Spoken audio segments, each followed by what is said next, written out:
Hello student, this is नूतन चौहान। आज इस video में क्या करने वाले हैं, क्लास 10th का इकोनॉमिक्स का चैप्टर मनी एंड क्रेडिट। बहुत आसान चैप्टर है। मनी हम as a exchange of goods and services use करते हैं, मैंने आपको बता दिया है। और कैसे पहले बार्टर सिस्टम इस्तेमाल होता था, बिना मनी के डबल कंसिडेंट के थ्रू दो लोग अपनी चीज़ें एक दूसरे की एक्सचेंज कर लेते थे, वो मैंने आपको समझा दिया। बैंक क्या काम करता है, लोन कैसे देता है, डिपॉजिट क्या होता है, विड्रॉल डिपॉजिट क्या होता है, चेक की क्या इंपॉर्टेंस है, क्या होता है चेक, ये छोटी छोटी इन्फॉर्मेशन सारी मैं आपके साथ शेयर कर चुकी हूँ। तो नहीं आपको पता तो मेरे लास्ट वीडियो में आप चेक कर सकते हैं, देख सकते हैं। फिलहाल आज हम क्या करने वाले हैं, 2 different credit situations. See this is universal truth to expand your business. ठीक है, आपको बिजनेस, अपनी नौकरी, अपनी चीज़ों को आगे बढ़ाना है, पैसे से पैसा बनाना है तो क्रेडिट लेना होगा। Credit play a crucial role in every individual life. उधार जरूरी है, कोई नुकसान वाली बात नहीं है, बट डिपेंडेंट सिचुएशन, 2 तरह की सिचुएशन होती है। उधार आपने लिया और अगर पॉजिटिव सिचुएशंस रही और आपने टाइम पे वापस दे दे तो बहुत अच्छी बात है, आपका बिजनेस सब अच्छे से रन कर रहा है और आपने टाइम से प्रॉफिट भी कमा लिया और loan amount they the with interest. और एक होता है कि आपने लोन लिया और आप दे नहीं पाए टाइम पे, उसमें मुसीबत हो जाती है। और जो चीज़ें होती हैं वो आपकी, चाहे वो ज़मीन है, चाहे वो अपना बिजनेस है, उसको कोलैप्स करना होता है, बेचना होता है, और तब वो लोन अमाउंट चुकानी होती है, तो ये थोड़ी सी रिकवरी पेनफुल हो जाती है। तो लेट्स टॉक अबाउट 2 सिचुएशन। आज हम सीखेंगे क्रेडिट बुरी चीज़ नहीं होती है, बट क्रेडिट की 2 सिचुएशन होती है, एक होती है अच्छी और एक होती है बुरी। आपके बुक के अंदर 2 एग्जाम्पल हैं, वो मैं आपके सामने रख रही हूँ। एक है फेस्टिव सीजन। एक ना क्या होता है, एक सलीम नाम का आदमी होता है, शू मेकर है, उसकी मैन्युफैक्चरिंग यूनिट है जहाँ वो जूते बनाता है।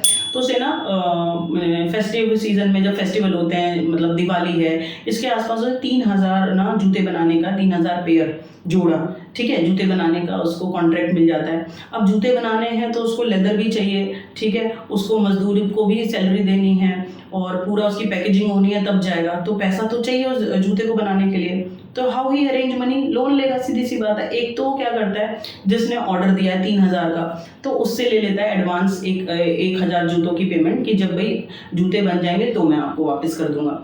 और रॉ मटेरियल जूते बनाने के लिए लेदर चाहिए, तो लेदर वाला जो रॉ मटेरियल जहाँ से मार्केट से वो परचेज कर रहा है, उन्हें कह देता है कि जब मेरे जूते बन जाएंगे मैं इनको डिलीवरी कर दूंगा, पैसा आएगा तब लेटर मैं आपकी अमाउंट दे दूंगा। तो 2 जगह से उसने उधार ले लिया था। एक कहाँ से लिया, रॉ मटेरियल वाले से जूता बनाने के लिए। एक एडवांस पेमेंट किससे ले ली थी, जिसने ऑर्डर दिया है, जिसने 3000 का ऑर्डर दिया तो उससे वो एडवांस पेमेंट ले लेता है, ठीक है जी। और टाइम पे वो जूते बनाने में सक्सेसफुल होता है और बेटा वो डिलीवर कर देता है, तो उसको पूरी अमाउंट उसको मिल जाती है जूतों की। तो ठीक है, जिससे उसने रॉ मटेरियल वाले से लिया था उधार, उसको वापस कर देता है, उसको बहुत प्रॉफिट मिल जाता है। तो ये तो हुआ गुड क्रेडिट, अच्छी सिचुएशन है। क्रेडिट आपके डेवलपमेंट के लिए ज़रूरी है, सत्य है, लेना पड़ेगा।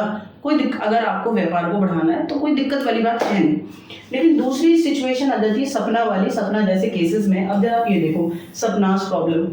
सपना एक औरत है, एग्रीकल्चरिस्ट है, एक खेती का, उसके पास 3 एकड़ की ज़मीन, छोटी सी ज़मीन है, 3 एकड़, उसके ऊपर वो खेती करती है। अब ही नीड ना पेस्टिसाइड्स, और क्या चाहिए उसको, HYV शीट्स चाहिए उसको, इरिगेशन के लिए, ट्यूबवेल के लिए, पानी के लिए भी देना है, बिजली के लिए भी देना है। तो भैया उसको खेती करने के लिए पैसे चाहिए, फर्टिलाइजर भी लेने हैं। तो वो क्या करती है, मनी लेंडर से, याद रखना, मनी लेंडर से, जो उधार देते हैं, जिनके पास पैसा होता है, ठीक है, तो उनसे वो उधार ले लेती है और वो खेती करना शुरू कर देती है। लेकिन प्रॉब्लम क्या होता है, 20 सेशन में जब वो खेती कर रही होती है, बहुत बड़ा प्रोसेस होता है, 6-6 महीने में एक क्रॉप्स को ग्रो किया जाता है, हार्वेस्ट किया जाता है। तो क्या होता है, पेस्ट लग जाते हैं, यानी कीड़े लग जाते हैं। अब कीड़े लग जाते हैं तो उसको एक्स्ट्रा पेस्टिसाइड्स खरीदने पड़ते हैं। तो जितना अमाउंट उसने लोन लिया था उससे ज़्यादा उसको उसमें इन्वेस्ट करना पड़ गया। तो वो क्या करती है, और पेस्टिसाइड्स खरीदती है और फसल के ऊपर डालती है और भी ज़्यादा। लेकिन क्या होता है बेटा, उसकी फसल हो जाती है ख़राब। लोन लिया है फसल को ग्रो करने के लिए कि भाई 5000 की फसल है, जब ये बिकेगी तो मैं जो 2000 का लोन है मान लो वो दे दूंगी और 3000 प्रॉफिट आ जाएगा। लेकिन हुआ क्या, बेचारी सपना की जो पेस्ट कीड़े लग जाते हैं, पेस्टिसाइड्स भी वो महंगे खरीदती है लेकिन नई बात बनती है और उसके क्रॉप्स फेल हो जाते हैं। तो ये सेशन तो उसका बर्बाद हो गया। लोन की अमाउंट चढ़ गई 5000, 10,000, 50,000, जो भी चढ़ी है, प्लस रुकेगी थोड़ी, नेक्स्ट ईयर भी उसको खेती तो करनी है बेचारी को, नहीं तो this is the only source of income, कैसे अपना पेट पाले, बच्चों का पाले। नेक्स्ट सेशन में वो एक और फ्रेश लोन ले लेती है, नेक्स्ट सेशन में उसकी खेती बहुत अच्छी होती, क्रॉप्स अच्छे दाम पर मार्केट में चली जाती है। ध्यान से समझना प्रॉब्लम क्या है जरा आप देखो, पहले जो उसने 5,000 लिए थे वो हो गए खड़े क्योंकि उसकी क्रॉप सेल हो गई थी, अब की बार भी उसने 5,000 ले लिए, ठीक है, तो टोटल हो गया 10,000 कर्जा, समझ रहे हैं। और पहली वाली क्रॉप से तो कुछ एक भी रुपया आया नहीं ना कि दो दे कहां से, दूसरे वाले सीजन में क्रॉप से उसके पास आ गया, मान लो 6,000 रुपया आ गया, ठीक है, 6,000 रुपया आ गया। पहली दूसरी वाली जो क्रॉप्स हैं वो अच्छे से ग्रो हो गई, मार्केट में बेचा, 6,000 आ गया।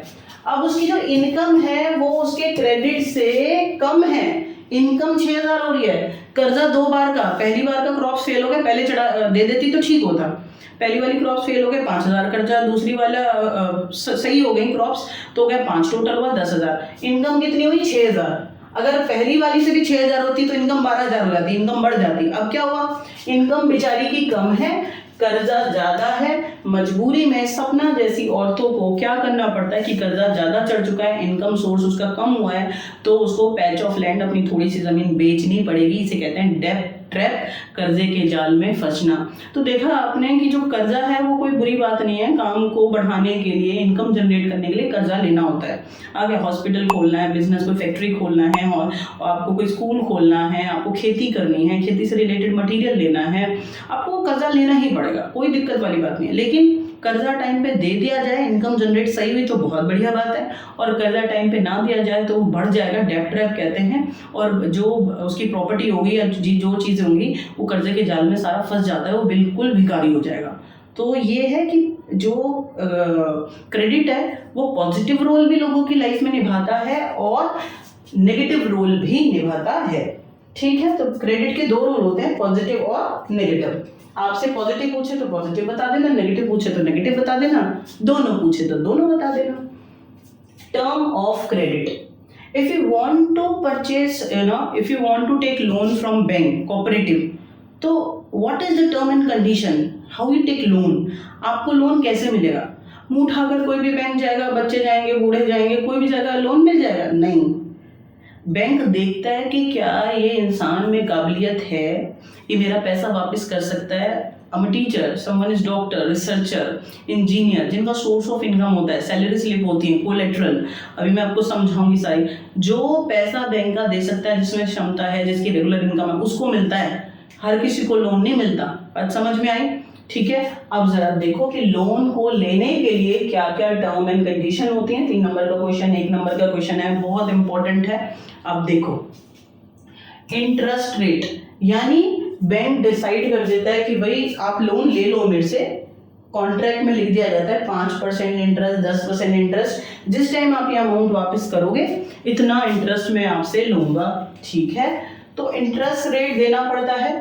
कोलेटरल क्या होता है, कोलेटरल वो मैं आपको समझाऊंगी कि आपने 10 लाख बैंक से लिया, तो बैंक 10 लाख के बराबर की अमाउंट की कोई प्रॉपर्टी, ठीक है, कोई ज्वेलरी आपसे रखवा लेगा कि कहीं अगर आप उन बैंक का पैसा देने में फेल हो गए तो बैंक को राइट होता है कि उस असेट को मार्केट में बेच देंगे और अपना पैसा वसूल कर लेंगे, वो होता है कोलेटरल। डॉक्यूमेंटेशन रिक्वायरमेंट की जब आप लोन ले रहे हैं तो आपका आधार कार्ड, आपका पैन कार्ड, आपकी सैलरी स्लिप, कुछ डॉक्यूमेंट ना जनरल से बेसिक रिक्वायरमेंट जो आप होगा बैंक मांगेगा। ऐसा नहीं आप मैं बोलूँ कि ना मैं ना IAS ऑफिसर हूँ, मुझे 50 लाख का लोन दे दो, तो मेरे बोलने से थोड़ी देंगे, डॉक्यूमेंटेशन कराएंगे कि मेरी सैलरी स्लिप क्या है, मेरा जॉब प्रोफाइल क्या है, वो सारे डॉक्यूमेंट बैंक मांगता है, वो जमा करने पड़ते हैं, ठीक है। And mode of payment, bank में वो बता कि भाई पर मंथ EMI कितनी जाएगी। 5 लाख मैंने लोन लिया तो पर मंथ वो मेरे से 5,000 10,000 की EMI अमाउंट बना देते हैं कि 7 साल के लिए 5 साल के लिए फिक्स कर देते हैं कि आपको ये पैसा बैंक को इन छोटी किश्तों में EMI में देना पड़ेगा। तो शेड्यूल ऑफ पेमेंट बना दिया जाता है कि आपको कितने सालों में ये पैसा वापस करना है, ठीक है। Compromise, what is called the term of credit, interest rate decide होता है। शेड्यूल ऑफ रीपेमेंट डिसाइड होता है, डॉक्यूमेंटेशन होती है, कोलेटरल होता है। This all are term to take loan from bank. ये कंडीशन है कि आपको बैंक से लोन ऐसे नहीं मिलेगा, कोलेटरल भी होना चाहिए, डॉक्यूमेंटेशन भी होनी चाहिए, ठीक है। इंटरेस्ट रेट भी डिसाइड होता है, ये नहीं है कि 5 लाख ले रहे हो तो बैंक 5 लाख ही लेगा, फिर सोर्स ऑफ इनकम कैसे जनरेट करेंगे वो अपना।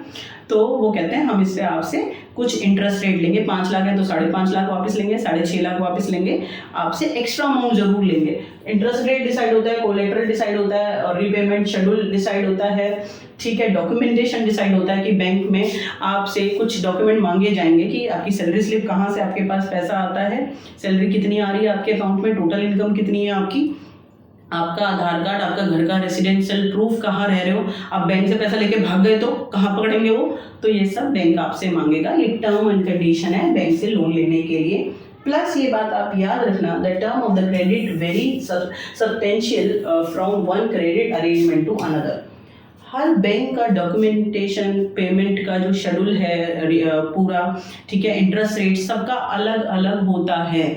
कोई बैंक कोलेटरल आपसे मांगेगा, कोई नहीं मांगेगा, कोई 5% पे लोन दे देगा, कोई 6% पे लोन दे देगा।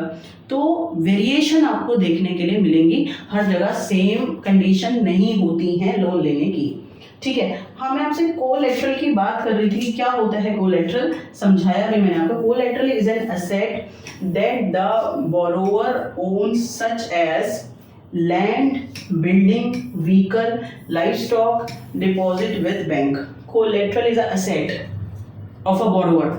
मान लो मैं उधार ले रही हूँ तो आई एम अ बोरोवर, ठीक है, and my asset, my livestock, jewellery, building, land, कोई भी प्रॉपर्टी का मेरे पास टुकड़ा है, मेरे व्हीकल, कोई गाड़ी है, 20 लाख की गाड़ी है, लोन 10 लाख का लेना, तो मुझे मेरे गाड़ी के पेपर, व्हीकल के पेपर, मेरे लैंड के पेपर, मेरे प्रॉपर्टी के पेपर बैंक को रखने पड़ेंगे उस असेट के, कि अगर कहीं मैं फेल हो गई, ठीक है, देखो जरा आगे, and uses this as a guarantee to a lender until the loan is repaid. यानी बैंक मेरे व्हीकल के या मेरे प्रॉपर्टी के जो पेपर हैं एज अ कोलेटरल अपने पास डिपॉजिट कर लेता है until I repay full amount of loan to bank. जब तक मैं अपना सारा लोन बैंक को वापस नहीं कर देती तब तक मेरे पेपर अपने पास रखेंगे, फिर वापस दे देंगे। कहीं और क्यों कोलेटरल की जरूरत पड़ती है, कहीं अगर मैं अपना लोन देने में फेल हो गई, नहीं दिया मैंने, तो बैंक को कोई है ही नहीं परेशानी।